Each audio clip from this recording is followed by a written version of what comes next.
ఇక్కడ ఎన్నెల సంది సేవ చేస్తున్నావు? 2 సంవత్సరాలు అవుతుంది శివరాత్రి వస్తే. శివరాత్రి వస్తే 2 ఏళ్ళు అవుతున్నాయి. ఆ, కార్తీక మాసంలో భక్తులు బాగానే మంది వస్తారా? చాలా మంది వస్తారు. అయ్యప్ప స్వాములు, శివస్వాములు, దుర్గమాతలు దసరాప్పుడు ఎప్పటికీ ఏ సీజన్లో ఆ సీజన్ దేవునికి ఏ భక్తులు ప్రతి స్వామి పూజలు ఉన్నప్పుడు ప్రతి స్వాములు వస్తారు ఇక్కడికి. కాదమ్మా, ఇప్పుడు కార్తీక మాసం అంటేనే శివయ్యకు పూజలు మంచిగా దీపారాధన చేస్తారాయి. కానీ ఈ గుళ్ళ అన్ని దేవతల గుళ్ళు ఉన్నాయి, దేవుళ్ళ గుళ్ళు ఉన్నాయి కదా. ఇప్పుడు అందరు భక్తులు వస్తారా ఈడికి? ఇక్కడ దగ్గరలో ఉంది కదా ఈ గుడి, చాలా కొత్తగా కట్టారు కదా, అందుకనేసి ఇక్కడ దగ్గర ఉంది. స్వాములు కూడా మంచిగా పూజ చేస్తారు. ఎంత చిన్నోళ్ళు అయినా పెద్దోళ్ళు అయినా ఇక్కడ రావచ్చు.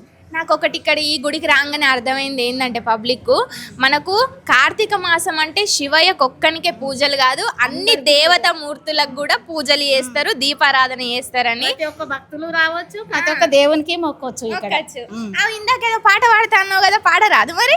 మంగళారతి పాటదే.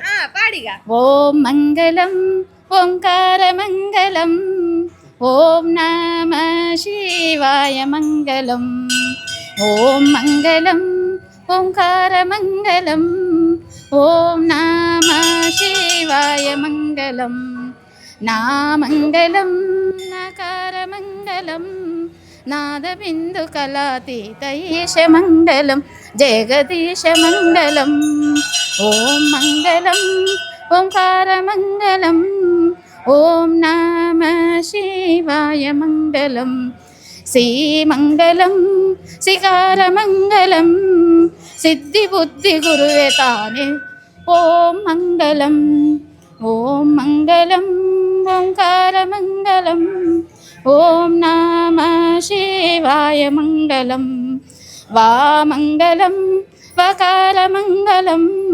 వాదవేదనాద బిందు ఈశ మంగళం, జగదీశ మంగళం, యా మంగళం యకార మంగళం, యదాతీత దయా సింధు ఈశ మంగళం, జగదీశ మంగళం, ఓం మంగళం ఓంకార మంగళం, ఓం నమ శివాయ మంగళం, ఓం నమ శివాయ మంగళం. మన ఓంకారంలో వాడిన తెలుసా, ముద్దుగున్నవు.